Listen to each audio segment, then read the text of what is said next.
Gimana udah siap? Siap, Pak.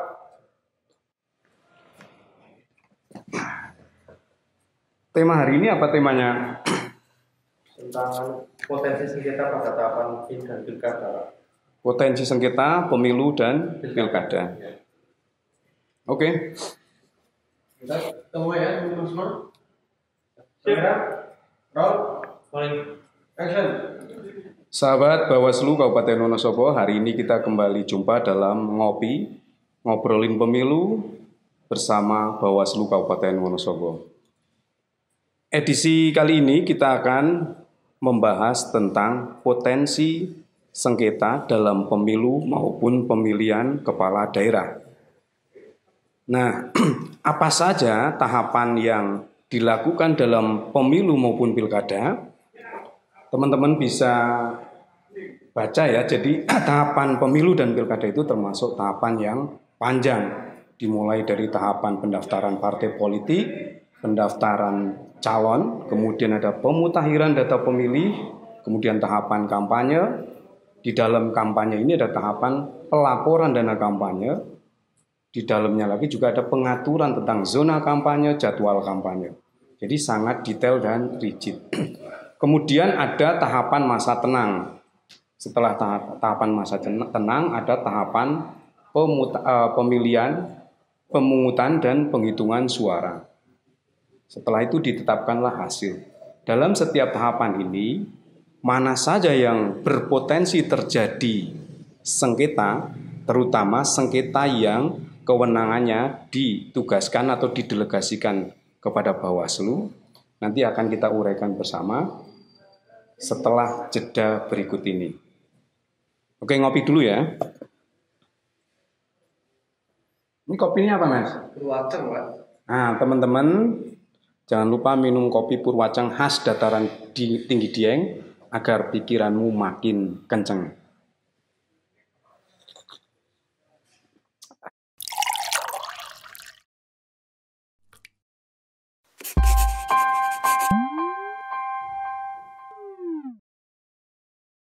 Sahabat Bawaslu Kabupaten Wonosobo, setelah kita ngopi, kali ini kita akan masuk pada potensi sengketa proses dalam pemilu maupun pilkada. Tadi sudah kita beberkan tahapan apa saja yang dilakukan dalam pemilu maupun pilkada. Nah, sekarang kita mencoba bagaimana memahami potensi-potensi sengketa yang terjadi dalam pemilu maupun pilkada, terutama menyangkut tugas kewenangan Bawaslu. Di potensi sengketa proses itu ada dua, kalau dikategorikan secara kasar, yaitu antara peserta dengan penyelenggara. Penyelenggara ini biasanya Komisi Pemilihan Umum KPU, karena dasarnya adalah dikeluarkannya keputusan KPU. Bisa sumbernya surat keputusan maupun berita acara. Nah, ketika ada peserta yang merasa rugi atau partai politik dengan keputusan itu, maka bisa menjadikan dasar dalam permohonan sengketa di Bawaslu. Yang kedua yaitu persoalan sengketa antar peserta. Biasa digunakan akronim PSAP, yaitu penyelesaian sengketa antar peserta. Bawaslu memiliki kewenangan untuk menyelesaikan potensi sengketa ini. Biasanya potensi ini akan terjadi pada tahapan kampanye maupun pada tahapan pemungutan dan penghitungan suara. Nah, analoginya, ilustrasinya potensi sengketa seperti apa, nanti kita kupas satu persatu. Sekarang kita akan masuk dulu pada tahapan pencalonan. Tahapan pencalonan ini biasanya bisa memicu, artinya ini potensi itu bisa terjadi, bisa tidak. Bisa memicu terjadinya sengketa antara peserta dengan penyelenggara. Nah, potensi sengketanya antara peserta dengan penyelenggara ini pada tahapan pencalonan dan tahapan syarat dukungan calon. Jadi ada dua. Ini penting kita sampaikan karena ada tahapan pencalonan, yaitu syarat administrasi calon yang diverifikasi, kemudian ada tahapan pencalonan, dukungan calon. Tahapan dukungan calon ini adalah syarat bagi calon dalam mendaftarkan ke KPU. Nah, kita akan mencoba pilah antara pemilu dan pilkada. Dalam pemilu, syarat pencalonan dimulai dari verifikasi partai politik. Verifikasi partai politik itu dilakukan panjang sebelum masa tahapan-tahapan lain dilakukan. Nah, syarat-syarat pendaftaran ini ke Komisi Pemilihan Umum Pusat, kemudian dari pusat itu diverifikasi kepada daerah yang syarat dukungannya didaftarkan. Nah, kami Bawaslu Kabupaten akan melakukan pengawasan tahapan verifikasi faktual dukungan ini di wilayah kabupaten masing-masing. Nah, dalam syarat dukungan calon ini ketika daftar syarat ini dinyatakan entah lolos dan tidak lolos, itu kewenangannya di KPU RI dan objek gugatannya didaftarkan di Bawaslu RI. Yang berikutnya masih dalam pemilu yaitu ada syarat pendaftaran calon. Syarat administrasi pendaftaran calon itu dilakukan oleh partai politik, maka hanya partai politik yang sudah dinyatakan lolos bisa mendaftarkan caleg atau calon legislatif ke Komisi Pemilihan Umum sesuai tingkatannya. Kalau di kabupaten ya DPRD kabupaten di KPU kabupaten, DPRD provinsi, calon DPRD provinsi didaftarkan di di Komisi Pemilihan Umum tingkat provinsi. Berikutnya berjenjang ke atas di nasional di KPU RI. Nah, dalam pendaftaran syarat pencalonan ini ada mekanisme yang harus ditempuh oleh partai politik dalam mendelegasikan calon-calon yang akan diusung di setiap dapil atau daerah pemilihan. Misalnya di kabupaten, maka ada syarat-syarat pokok yang dicukupi menyangkut usianya. Misalnya kalau DPR itu minimal 21 tahun usianya minimal, berikut syarat-syarat lain, punya hak pilih tidak, nomor induk kependudukan, ijazah minimalnya dan sebagainya. Untuk mendetail nanti bisa baca di PKPU yang mengatur tentang ini.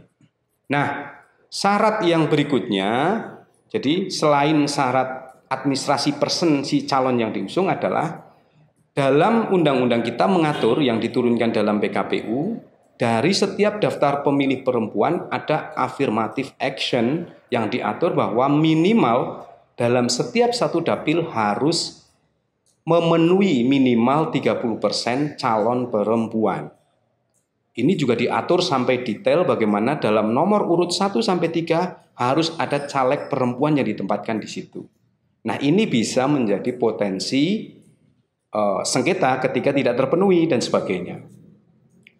Itu masih dalam pemilu. Nah, kita masuk pada tahapan berikutnya yaitu ada namanya calon yang disebut DPD atau Dewan Perwakilan Daerah. Sistem pendaftaran calon DPD ini didaftarkan ke KPU provinsi dengan syarat-syarat yang sudah ditentukan di PKPU.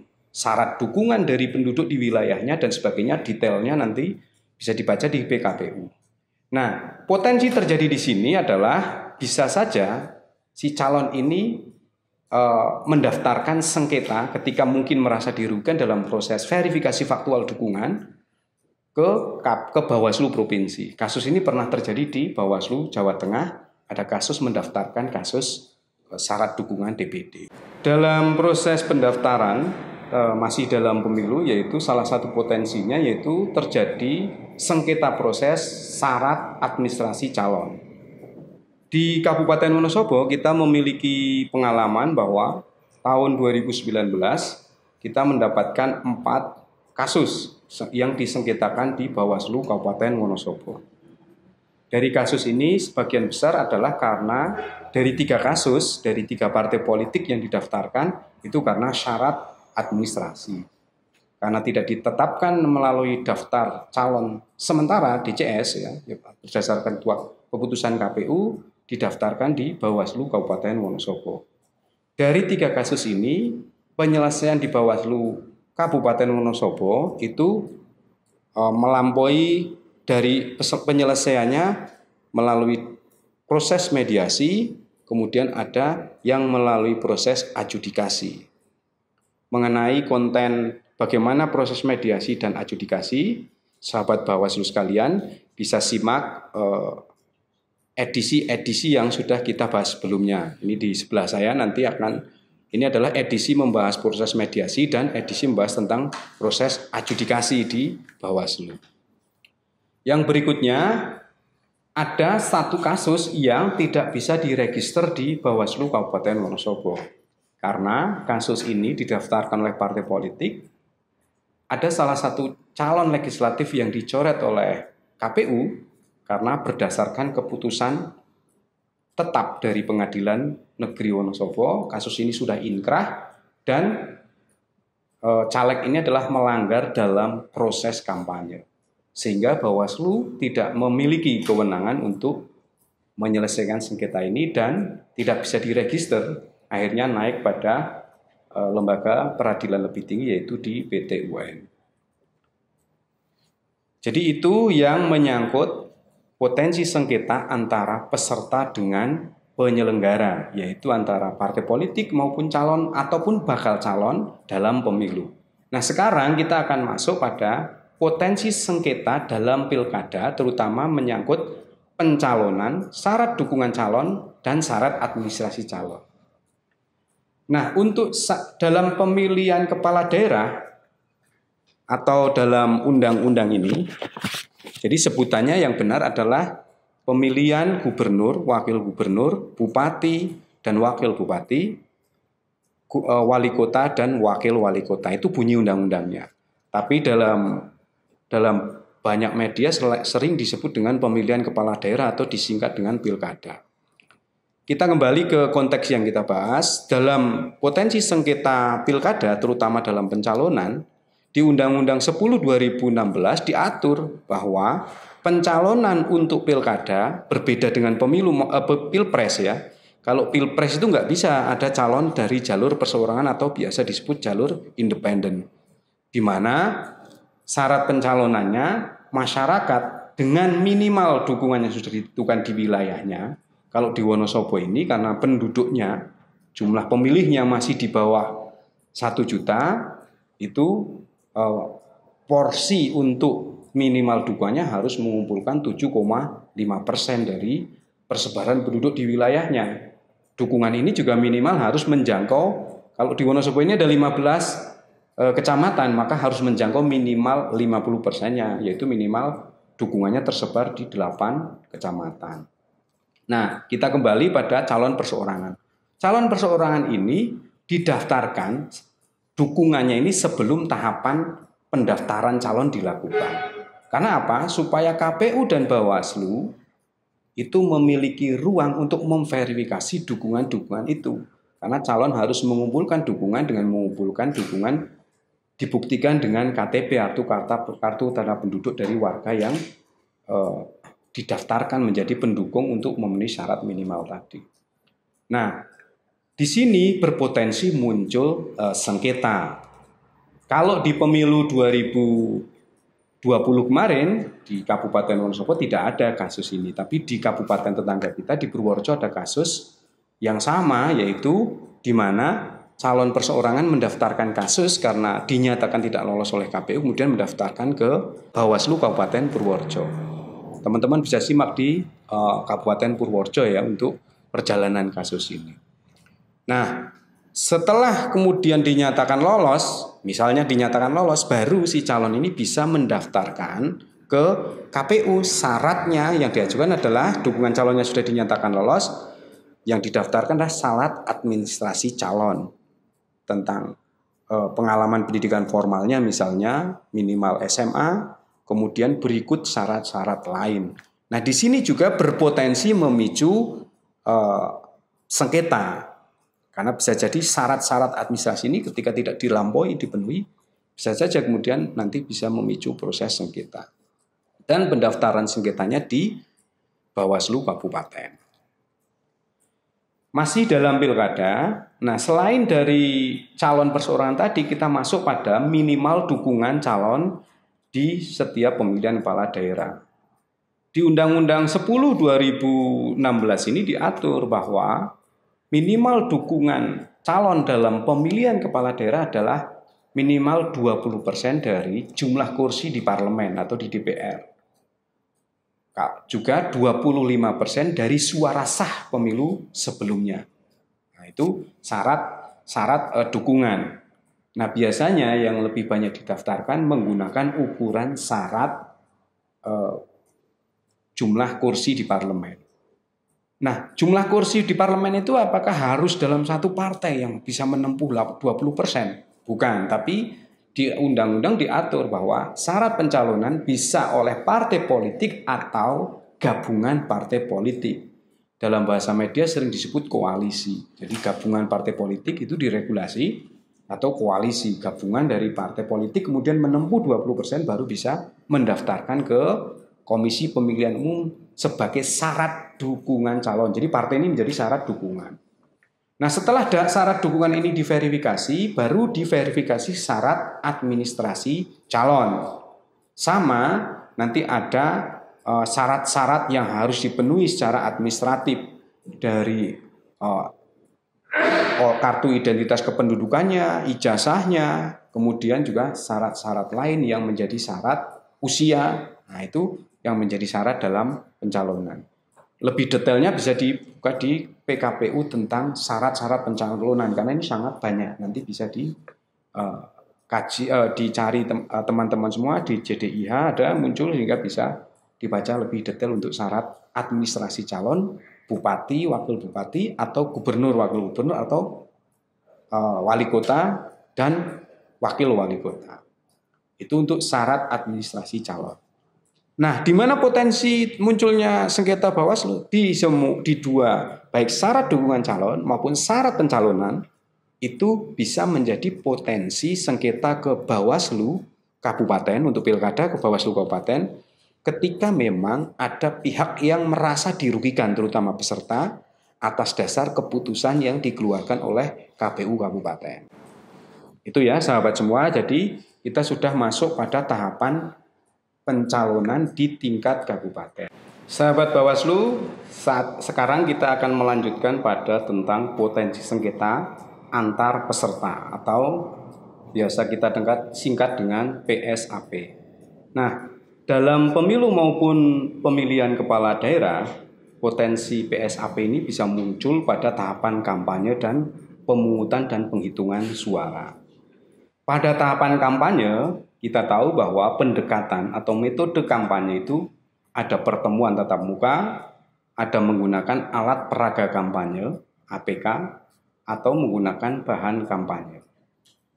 Dalam pelaksanaan di lapangan itu diatur ketika ada calon, biasanya KPU akan mengeluarkan surat keputusan yang mengatur tentang zona kampanye. Misalnya nih, di Kabupaten Wonosobo itu pada tahapan Pilpres maupun pemilihan DPRD itu biasanya diatur tentang zona. Misalnya Partai A hari ini di Dapil 1, Partai B hari ini di Dapil 2 dan sebagainya.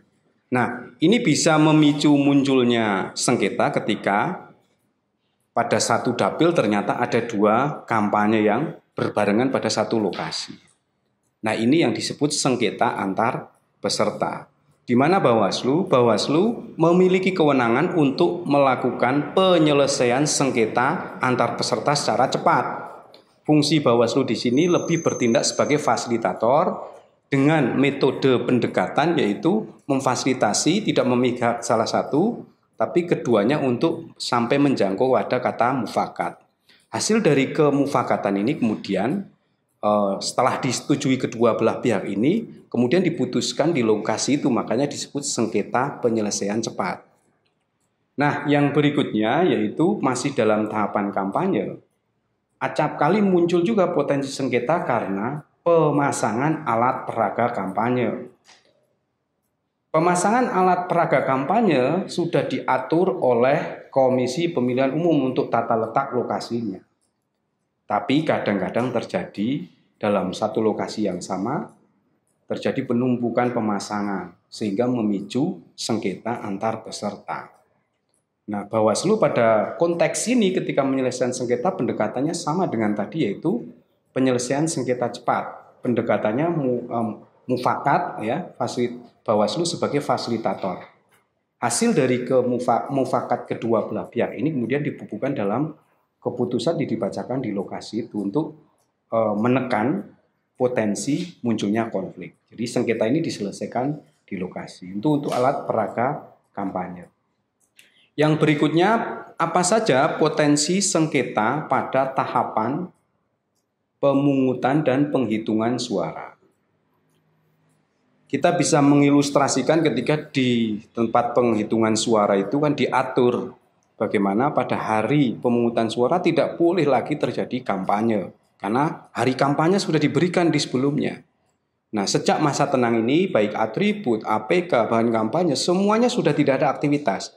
Biasanya diatur H-3 sebelum proses pelaksanaan pemungutan suara. Bawaslu akan bertindak membersihkan sesuai kewenangannya, supaya tidak ada aktivitas kampanye bentuk apapun pada masa tenang. Nah, pada hari pemungutan suara apalagi tidak dibolehkan membawa atribut, misalnya nih, ada saksi dari partai A saking semangatnya ke TPS membawa gambar partai atau bendera partai. Itu bisa memicu sengketa dengan saksi partai lain, sehingga ini bisa menjadi potensi sengketa. Nah, Bawaslu di mana pada konteks kasus seperti ini? Ketika ada peserta dari partai politik ini mendaftarkan langsung di lokasi menjadi sengketa, maka Bawaslu akan bertindak sama sebagai fasilitator karena ini sengketa antara peserta dengan peserta. Nah, kemudian jalur yang ditemu adalah dengan metode mufakat di situ. Jadi nanti kedua belah pihak akan dipertemukan, Bawaslu bertindak di tengah sebagai fasilitator untuk memediasi dua pihak ini yang mensengketakan kejadian tersebut. Yang berikutnya adalah ketika ada APK, pada hari pelaksanaan masih ada alat peraga kampanye. Nah, kasus ini juga bisa memicu terjadinya sengketa antar peserta. Walaupun pada praktek di lapangan, Bawaslu untuk menekan potensi sengketa ini sudah melakukan berbagai proses pengawasan. Misalnya pada hari tenang, Bawaslu sudah mengerahkan pengawas TPS untuk membersihkan semua atribut yang berada di wilayah TPS-nya itu. Pada hari pelaksanaan pukul 6 pagi, pengawas TPS sudah harus hadir di TPS untuk memastikan tidak ada kampanye money politik, ajakan money politik maupun aktivitas kampanye lain, misalnya membawa APK dan sebagainya. Sehingga upaya pencegahan terjadinya sengketa tetap diupayakan oleh Bawaslu supaya di hari pemungutan suara itu bisa terlaksana dan tidak muncul potensi sengketa. Itu jadi yang kita sampaikan potensi sengketa dalam pemilu maupun pemilihan dengan antar peserta dengan penyelenggara dan antara peserta dengan peserta. Nah, pada sesi berikut ini kita akan masuk pada apakah selain sengketa proses ada sengketa lainnya? Nah, kita tahu bahwa selain Bawaslu yang menyelesaikan sengketa proses, setelah sengketa proses ada namanya sengketa hasil pemilu maupun pemilihan. Nah, untuk sengketa hasil pemilu maupun pemilihan, misalnya sudah ditetapkannya hasil pemilu oleh tingkat Bawaslu kabupaten, provinsi maupun pusat, peserta bisa mendaftarkan sengketa ini ke Mahkamah Konstitusi sebagai lembaga yang punya kewenangan untuk menyelesaikan peradilan dalam sengketa hasil pemilu. Nah, Bawaslu tidak memiliki kewenangan di tingkat ini. Jadi sekali lagi Bawaslu lebih pada potensi penyelesaian sengketa proses. Sedangkan sengketa hasil pemilu maupun pilkada itu kewenangannya berada di Mahkamah Konstitusi. Gitu ya, jadi sahabat semua, untuk bagaimana mekanisme mendaftarkan sengketa di Bawaslu, nah teman-teman bisa cek pada edisi Ngopi Bawaslu Kabupaten Wonosobo pada edisi yang sudah kita ulas di sebelumnya. Ini di sebelah saya ini. Jadi di edisi ini mengupas bagaimana syarat formil dan material ketika mendaftarkan kasus sengketa ke Bawaslu. Terima kasih sudah menyaksikan Ngopi bersama Bawaslu Kabupaten Wonosobo. Mudah-mudahan konten yang kita produksi ini bermanfaat. Jangan lupa tulis komentar di bawah channel ini, bisa memberi masukan atau kritik kepada Bawaslu Kabupaten Wonosobo agar kami lebih produktif dan lebih baik di masa mendatang. Untuk mengikuti kami, teman-teman juga bisa mengunjungi kami di website wonosobo.bawaslu.governance.id atau .go.id. Kemudian ikuti follow juga Instagram kami. Tiap hari kita ada informasi di Instagram Bawaslu Wonosobo. Berikut ada platform Twitter dan Facebook. Nah, untuk channel ini jangan lupa kalau ini memang bermanfaat, silahkan subscribe dan like dan share ke temanmu barangkali informasi ini bermanfaat buat teman-teman kamu. Akhirnya kami dari Bawaslu Kabupaten Wonosobo dari tim redaksi Humas menyampaikan terima kasih. Saya akhiri, wassalamualaikum warahmatullahi wabarakatuh. Salam awas bersama rakyat, awasi pemilu, bersama Bawaslu, tegakkan keadilan pemilu. Terima kasih. Thank you Bapak Ibu Bawaslu, menjaga ketertiban pemilu. Pemilu aman, damai dan bergembira, demokrasi untuk kemajuan bangsa. Kontestasi pemilihan umum